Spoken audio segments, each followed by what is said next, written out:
खन्ना और गोविंदी में नहीं पड़ती। क्यों नहीं पड़ती, ये बताना कठिन है। ज्योतिष के हिसाब से उनके ग्रहों में कोई विरोध है, हालांकि विवाह के समय ग्रह और नक्षत्र खूब मिला लिए गए थे। काम शास्त्र के हिसाब से इस अनबन का और कोई रहस्य हो सकता है और मनोविज्ञान वाले कुछ और ही कारण खोज सकते हैं। हम तो इतना ही जानते हैं कि उनमें नहीं पड़ती। खन्ना धनवान है, रसिक हैं, मिलनसार हैं, रूपवान हैं, अच्छे खासे पढ़े लिखे हैं और नगर के विशिष्ट पुरुषों में हैं। गोविंदी अप्सरा न हो पर रूपवती अवश्य है। गेहुआ रंग, लज्जाशील आंखें जो एक बार सामने उठकर फिर झुक जाती हैं, कपोलों पर लाली न हो पर चिकनापन है, गात कोमल, अंग विन्यास सुडौल, गोल बाहें, मुख पर एक प्रकार की अरुचि जिसमें कुछ गर्व की झलक भी है, मानो संसार के व्यवहार और व्यापार को हेय समझती है।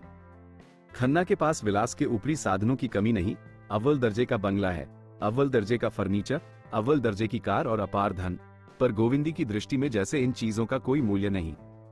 इस खारे सागर में वह प्यासी पड़ी रहती है। बच्चों का लालन पालन और गृहस्थी के छोटे मोटे काम ही उसके लिए सब कुछ हैं। वो इनमें इतनी व्यस्त रहती है कि भोग की ओर उसका ध्यान नहीं जाता। आकर्षण क्या वस्तु है और कैसे उत्पन्न हो सकता है, इसकी ओर उसने कभी विचार नहीं किया। वो पुरुष का खिलौना नहीं है, न उसके भोग की वस्तु, फिर क्यों आकर्षक बनने की चेष्टा करे।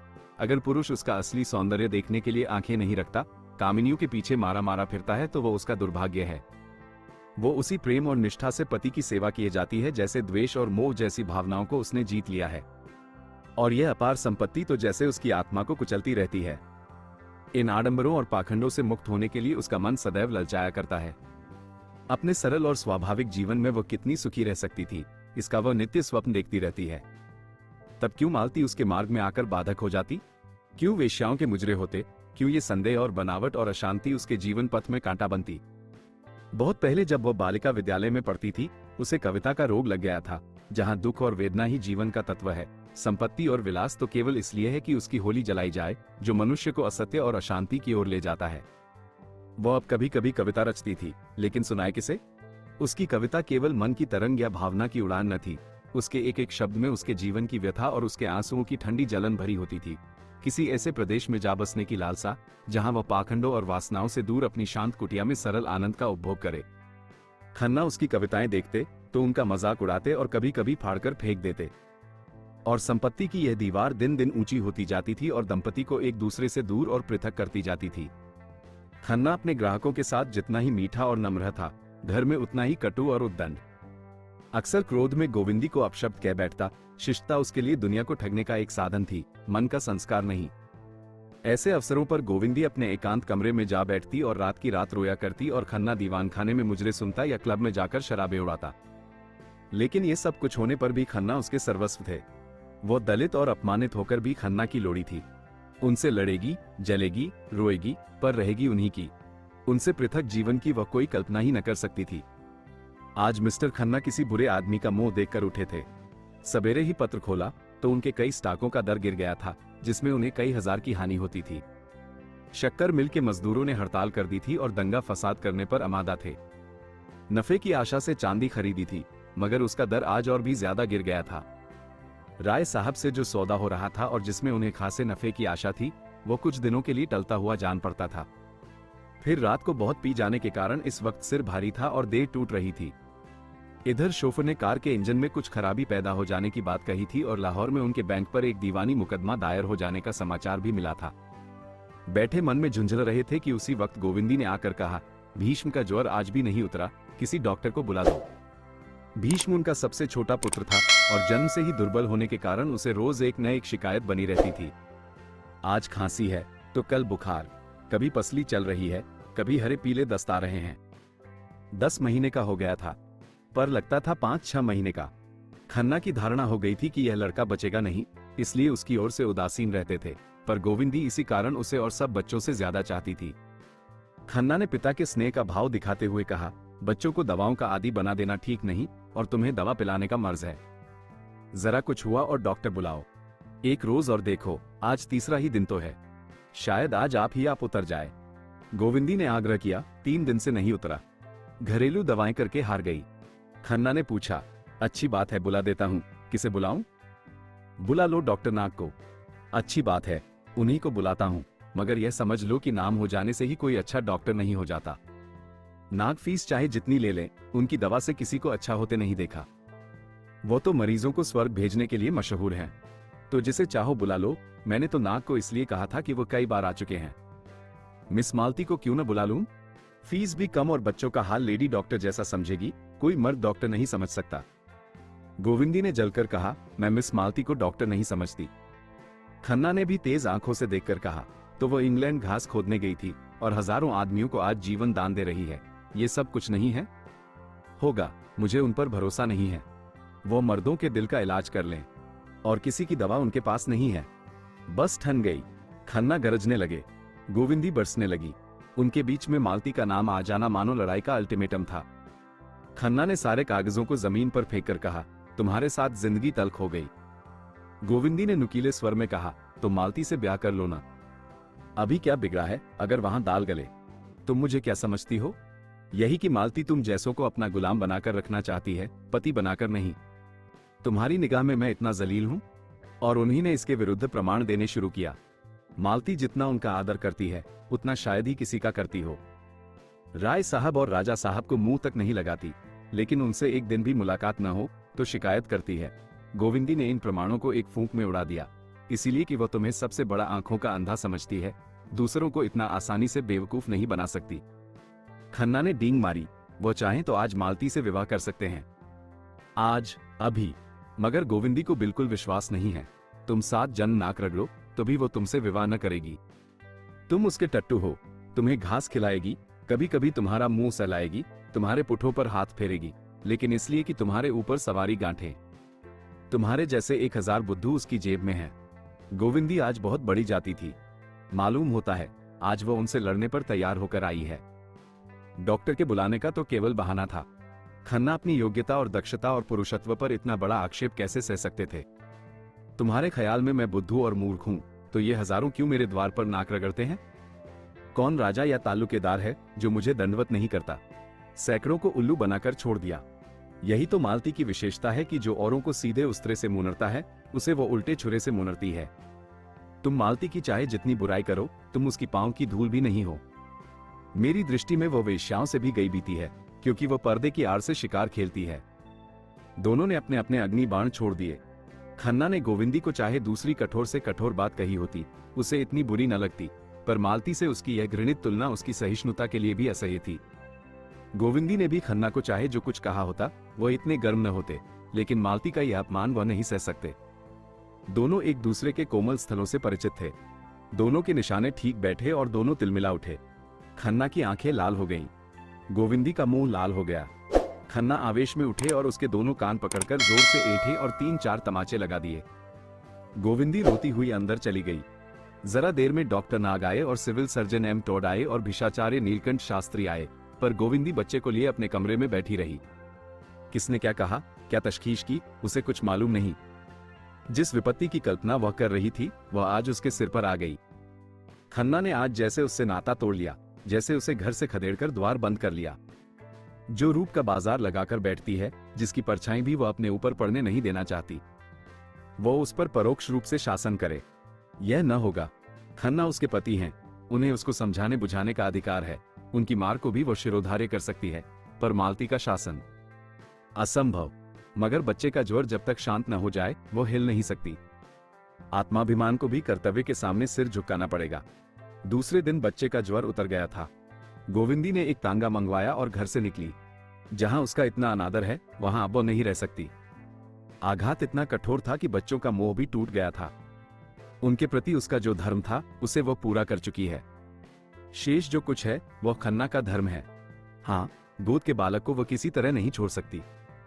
वो उसकी जान के साथ है, और इस घर से वो केवल अपने प्राण लेकर निकलेगी, और कोई चीज उसकी नहीं है। इन्हें ये दावा है कि वो उसका पालन करते हैं। गोविंदी दिखा देगी कि वह उनके आश्रय से निकलकर भी जिंदा रह सकती है। तीनों बच्चे उस समय खेलने गए थे। गोविंदी का मन हुआ एक बार उन्हें प्यार कर ले, मगर वो कहीं भागी तो नहीं जाती। बच्चों को उससे प्रेम होगा तो उसके पास आएंगे, उसके घर में खेलेंगे। वो जब जरूरत समझेगी, खुद बच्चों को देख आया करेगी। केवल खन्ना का आश्रय नहीं लेना चाहती। सांझ हो गई थी, पार्क में रौनक थी। लोग हरी घास पर लेटे हवा का आनंद लूट रहे थे। गोविंदी हजरतगंज होती हुई चिड़ियाघर की तरफ मुड़ी ही थी कि कार पर मालती और खन्ना सामने से आते हुए दिखाई दिए। उसे मालूम हुआ खन्ना ने उसकी तरफ इशारा करके कुछ कहा और मालती मुस्कुराई। नहीं, शायद यह उसका भ्रम हो। खन्ना मालती से उसकी निंदा न करेंगे, मगर कितनी बेशर्म है। सुना है इसकी अच्छी प्रैक्टिस है, घर की भी संपन्न है, फिर भी यूं अपने को बेचती फिरती है। न जाने क्यों ब्याह नहीं कर लेती, लेकिन उससे ब्याह करेगा ही कौन? नहीं, ये बात नहीं। पुरुषों में भी ऐसे बहुत हो गए हैं जो उसे पाकर अपने को धन्य मानेंगे, लेकिन मालती खुद किसी को पसंद करे। और ब्याह में कौन सा सुख रखा हुआ है? बहुत अच्छा करती है जो ब्याह नहीं करती। अभी सब उसके गुलाम हैं, तब वो एक की लौड़ी होकर रह जाएगी। बहुत अच्छा कर रही है। अभी तो यह महाशय भी उसके तलवे चाटते हैं। कहीं इनसे ब्याह कर ले तो उस पर शासन करने लगे, मगर इनसे वो क्यों ब्याह करेगी? और समाज में 2-4 ऐसी स्त्रियां बनी रहें तो अच्छा, पुरुषों के कान तो गर्म करती रहें। आज गोविंदी के मन में मालती के प्रति बड़ी सहानुभूति उत्पन्न हुई। वो मालती पर आक्षेप करके उसके साथ अन्याय कर रही है।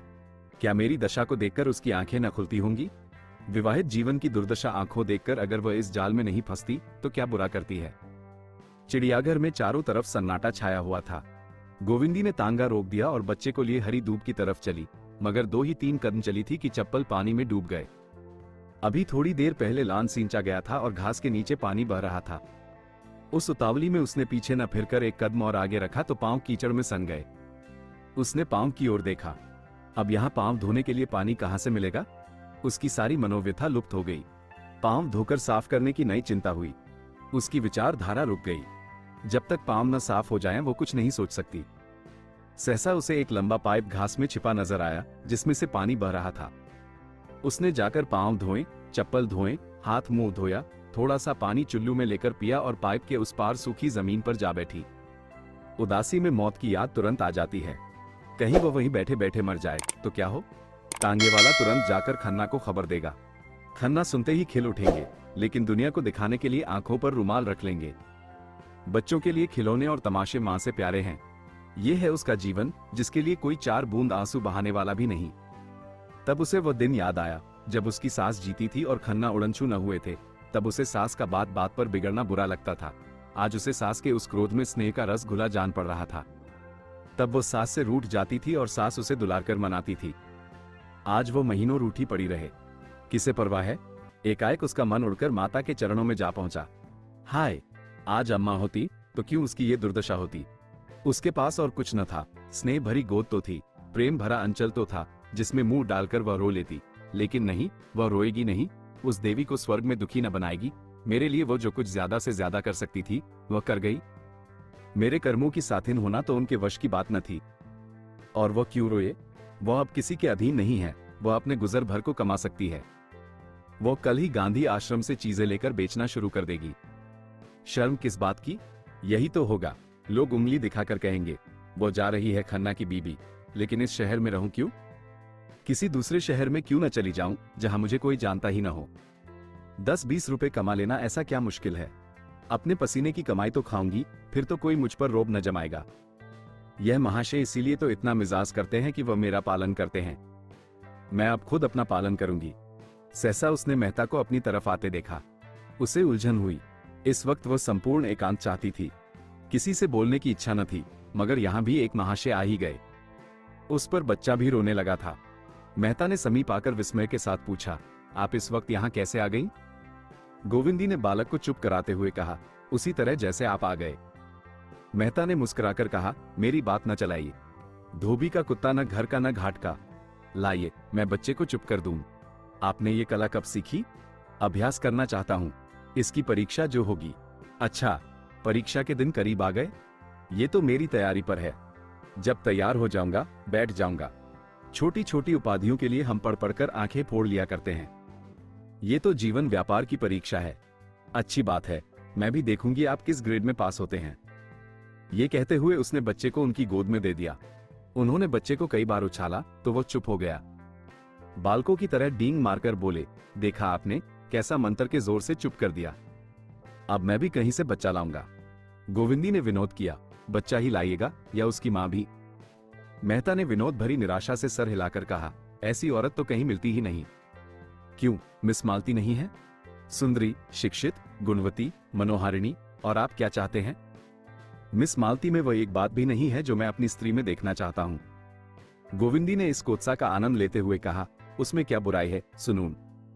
भौरे तो हमेशा घेरे रहते हैं। मैंने सुना है आजकल पुरुषों को ऐसी ही औरतें पसंद आती हैं। मेहता ने बच्चे के हाथों से अपनी मूंछों की रक्षा करते हुए कहा, मेरी स्त्री कुछ और ही ढंग की होगी। वह ऐसी होगी जिसकी मैं पूजा कर सकूंगा। गोविंदी अपनी हंसी न रोक सकी। तो आप स्त्री नहीं कोई प्रतिमा चाहते हैं? स्त्री तो ऐसी आपको शायद कहीं मिले। जी नहीं, ऐसी एक देवी इसी शहर में है। सच? मैं भी उसके दर्शन करती और उसी तरह बनने की चेष्टा करती। आप उसे खूब जानती हैं। वो एक लखपति की पत्नी है, पर विलास को तुच्छ समझती है, जो उपेक्षा और अनादर सहकर भी अपने कर्तव्य से विचलित नहीं होती, जो मातृत्व की वेदी पर अपने को बलिदान करती है, जिसके लिए त्याग ही सबसे बड़ा अधिकार है और जो इस योग्य है कि उसकी प्रतिमा बनाकर पूजी जाए। गोविंदी के हृदय में आनंद का कंपन हुआ।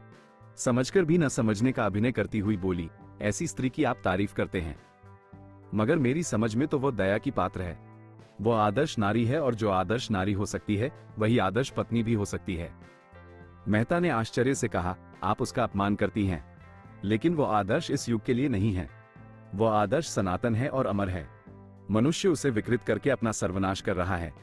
गोविंदी का अंतःकरण खिला जा रहा था। ऐसी फुर्रियां वहां कभी न उठी थी। जितने आदमियों से उसका परिचय था उनमें मेहता का स्थान सबसे ऊंचा था। उनके मुख से यह प्रोत्साहन पाकर वह मतवाली हुई जा रही थी। उसी नशे में बोली, तो चलिए मुझे उनके दर्शन करा दीजिए। मेहता ने बालक के कपोलों में मुंह छिपाकर कहा, वो तो यहीं बैठी हुई हैं। कहा, मैं तो नहीं देख रही हूं, उसी देवी से बोल रहा हूं। गोविंदी ने जोर से कहा मारा, आपने आज मुझे बनाने की ठान ली, क्यों? मेहता श्रद्धानत होकर कहा, देवी जी, आप मेरे साथ अन्याय कर रही हैं और मुझसे ज्यादा अपने साथ। संसार में ऐसे बहुत कम प्राणी हैं जिनके प्रति मेरे मन में श्रद्धा हो। उन्हीं में एक आप हैं। आपका धैर्य और त्याग और शील और प्रेम अनुपम है। मैं अपने जीवन में सबसे बड़े सुख की जो कल्पना कर सकता हूं वह आप जैसी किसी देवी के चरणों की सेवा है। जिस नारीत्व को मैं आदर्श मानता हूं आप उसकी सजीव प्रतिमा हैं। गोविंदी की आंखों से आनंद के आंसू निकल पड़े। इस श्रद्धा कवच को धारण करके वो किस विपत्ति की सामना न करेगी। उसके रोम रोम में जैसे मृदु संगीत की ध्वनि निकल पड़ी। उसने अपने रमणीत्व का उल्लास मन में दबाकर कहा, आप दार्शनिक क्यों हुए मेहता जी? आपको तो कवि होना चाहिए था। मेहता सरलता से हंसकर बोले, क्या आप समझती हैं बिना दार्शनिक हुए ही कोई कवि हो सकता है? दर्शन तो केवल बीच की मंजिल है। तो अभी आप कवित्व के रास्ते में हैं, लेकिन आप ये भी जानते हैं कवि को संसार में कभी सुख नहीं मिलता। जिसे संसार दुख कहता है वहां कवि के लिए सुख है। धन और ऐश्वर्य, रूप और बल, विद्या और बुद्धि, ये विभूतियां संसार को चाहे कितना ही मोहित कर लें, कवि के लिए यहाँ जरा भी आकर्षण नहीं है। उसके मोद और आकर्षण की वस्तु तो बुझी हुई आशाएं और मिटी हुई स्मृतियां और टूटे हुए हृदय के आंसू हैं। जिस दिन इन विभूतियों में उसका प्रेम न रहेगा उस दिन वह कवि न रहेगा। दर्शन जीवन के इन रहस्यों से केवल विनोद करता है, कवि उनमें लय हो जाता है। मैंने आपकी 2-4 कविताएं पढ़ी हैं और उनमें जितनी पुलक, जितना कंपन, जितनी मधुर व्यथा, जितना रुलाने वाला उन्माद पाया है वह मैं ही जानता हूं। प्रकृति ने हमारे साथ कितना बड़ा अन्याय किया है कि आप जैसी कोई दूसरी देवी नहीं बनाई। गोविंदी ने हसरत भरे स्वर में कहा, नहीं मेहता जी, यह आपका भ्रम है। ऐसी नारियां यहां आपको गली गली में मिलेंगी और मैं तो उन सबसे गई बीती हूं। जो स्त्री अपने पुरुष को प्रसन्न न रख सके, अपने को उसके मन की न बना सके, वो भी कोई स्त्री है। मैं तो कभी कभी सोचती हूं कि मालती से ये कला सीखूं। जहां मैं असफल हूं वहां वो सफल है। मैं अपने को भी अपना नहीं बना सकती, वो दूसरों को भी अपना बना लेती है। क्या यह उसके लिए श्रेय की बात नहीं? मेहता ने मुंह बनाकर कहा, शराब अगर लोगों को पागल कर देती है तो इसलिए उसे क्या पानी से अच्छा समझा जाए, जो प्यास बुझाता है, जलाता है और शांत करता है? गोविंदी ने विनोद की शरण लेकर कहा, कुछ भी हो, मैं तो ये देखती हूँ कि पानी मारा मारा फिरता है और शराब के लिए घर द्वार बिक जाते हैं, और शराब जितनी ही तेज और नशीली हो उतनी ही अच्छी। मैं तो सुनती हूँ आप भी शराब के उपासक हैं। गोविंदी निराशा की उस दशा को पहुंच गई थी जब आदमी को सत्य और धर्म में भी संदेह होने लगता है, लेकिन मेहता का ध्यान उधर न गया। उनका ध्यान तो वाक्य के अंतिम भाग पर ही चिमकर रह गया। अपने मत सेवन पर उन्हें जितनी लज्जा और क्षोभ आज हुआ उतना बड़े बड़े उपदेश सुनकर भी न हुआ था। तर्कों का उनके पास जवाब था और मुंह तोड़, लेकिन इस मीठी चुटकी का उन्हें कोई जवाब न सूझा। वो पछताए कि कहां से कहां उन्हें शराब की युक्ति सूझी। उन्होंने खुद मालती की शराब से उपमा दी थी। उनका वार अपने ही सिर पर पड़ा। लज्जित होकर बोले, हाँ देवी जी, मैं स्वीकार करता हूं कि मुझमें यह आसक्ति है। मैं अपने लिए उसकी जरूरत बतलाकर और उसके विचारोत्तेजक गुणों के प्रमाण देकर गुनाह का उजरा न करूंगा, जो गुनाह से भी बदतर है। आज आपके सामने प्रतिज्ञा करता हूं कि शराब की एक बूंद भी कंठ के नीचे न जाने दूंगा। गोविंदी ने सन्नाटे में आकर कहा, यह आपने क्या किया मेहता जी? मैं ईश्वर से कहती हूं, मेरा यह आशय न था। मुझे इसका दुख है। नहीं, आपको प्रसन्न होना चाहिए कि आपने एक व्यक्ति का उद्धार कर दिया। मैंने आपका उद्धार कर दिया। मैं तो खुद आपसे अपने उद्धार की याचना करने जा रही हूं। मुझसे? धन्य भाग, गोविंदी ने करुण स्वर में कहा। हाँ, आपके सिवा मुझे कोई ऐसा नहीं नजर आता जिससे मैं अपनी कथा सुनाऊं। देखिए, ये बात अपने ही तक रखिएगा, हालांकि आपसे ये याद दिलाने की जरूरत नहीं। मुझे अब अपना जीवन असह्य हो गया है। मुझसे अब तक जितनी तपस्या हो सकी मैंने की, लेकिन अब नहीं सहा जाता। मालती मेरा सर्वनाश किए डालती है। मैं अपने किसी शस्त्र से उस पर विजय नहीं पा सकती। आपका उस पर प्रभाव है। वो जितना आपका आदर करती है, शायद और किसी मर्द का नहीं करती। अगर आप किसी तरह मुझे उसके पंजे से छुड़ा दें, तो मैं जन्म भर आपकी ऋणी रहूंगी। उसके हाथों मेरा सौभाग्य लुटा जा रहा है। आप अगर मेरी रक्षा कर सकते हैं तो कीजिए। मैं आज घर से यह इरादा करके चली थी कि फिर लौटकर ना आऊंगी। मैंने बड़ा जोर मारा कि मोह के सारे बंधनों को तोड़कर फेंक दूं, लेकिन औरत का हृदय बड़ा दुर्बल है मेहता जी। मोह उसका प्राण है। जीवन रहते मोह तोड़ना उसके लिए असंभव है। मैंने आज तक अपनी व्यथा अपने मन में रखी, लेकिन आज मैं आपसे आंचल फैलाकर भिक्षा मांगती हूं। मालती से मेरा उद्धार कीजिए। मैं इस मायाविनी के हाथों मिटी जा रही हूं।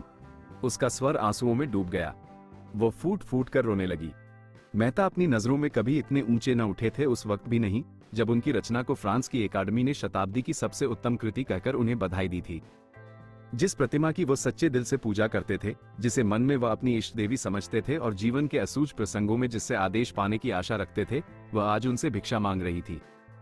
उन्हें अपने अंदर ऐसी शक्ति का अनुभव हुआ कि वह पर्वत को भी फाड़ सकते हैं, समुद्र को तैरकर पार कर सकते हैं। उन पर नशा सा छा गया, जैसे बालक काठ के घोड़े पर सवार होकर समझ रहा हो वह हवा में उड़ रहा है। काम कितना असाध्य है, इसकी सुधि न रही। अपने सिद्धांतों की कितनी हत्या करनी पड़ेगी, बिल्कुल ख्याल न रहा। आश्वासन के स्वर में बोले, मुझे न मालूम था कि आप उससे इतनी दुखी हैं। मेरी बुद्धि का दोष, आंखों का दोष, कल्पना का दोष। और क्या कहूं, वरना आपको इतनी वेदना क्यों सहनी पड़ती? गोविंदी को शंका हुई। बोली, लेकिन सिंगनी से उसका शिकार छीनना आसान नहीं है, ये समझ लीजिए। मेहता ने दृढ़ता से कहा, नारी हृदय धरती के समान है, जिससे मिठास भी मिल सकती है, कड़वापन भी। उसके अंदर पड़ने वाले बीज में जैसी शक्ति हो। आप पछता रहे होंगे, कहां से आज इससे मुलाकात हो गई। मैं अगर कहूं कि मुझे आज ही जीवन का वास्तविक आनंद मिला है, तो शायद आपको विश्वास न आए। मैंने आपके सिर पर इतना बड़ा भार रख दिया। मेहता ने श्रद्धा मधुर स्वर में कहा, आप मुझे लज्जित कर रही हैं देवी जी। मैं कह चुका, मैं आपका सेवक हूं। आपके हित में मेरे प्राण भी निकल जाएं, तो मैं अपना सौभाग्य समझूंगा। इसे कवियों का भावावेश न समझिए, यह मेरे जीवन का सत्य है। मेरे जीवन का क्या आदर्श है, आपको ये बतला देने का मोह मुझसे नहीं रुक सकता। मैं प्रकृति का पुजारी हूं और मनुष्य को उसके प्राकृतिक रूप में देखना चाहता हूं, जो प्रसन्न होकर हंसता है, दुखी होकर रोता है और क्रोध में आकर मार डालता है। जो दुख और सुख दोनों का दमन करते हैं, जो रोने को कमजोरी और हंसने को हल्कापन समझते हैं, उनसे मेरा कोई मेल नहीं। जीवन मेरे लिए आनंदमय क्रीड़ा है, सरल, स्वच्छंद, जहां कोत्साह, ईर्ष्या और जलन के लिए कोई स्थान नहीं। मैं भूत की चिंता नहीं करता, भविष्य की परवाह नहीं करता। मेरे लिए वर्तमान ही सब कुछ है। भविष्य की चिंता हमें कायर बना देती है, भूत का भार हमारी कमर तोड़ देता है। हमें जीवन की शक्ति इतनी कम है कि भूत और भविष्य में फैला देने से वह और भी क्षीण हो जाती है। हम व्यर्थ का भार अपने ऊपर लादकर रूढ़ियों और विश्वासों और इतिहासों के मलबे के नीचे दबे पड़े हैं। उठने का नाम नहीं लेते, वो सामर्थ्य ही नहीं रही।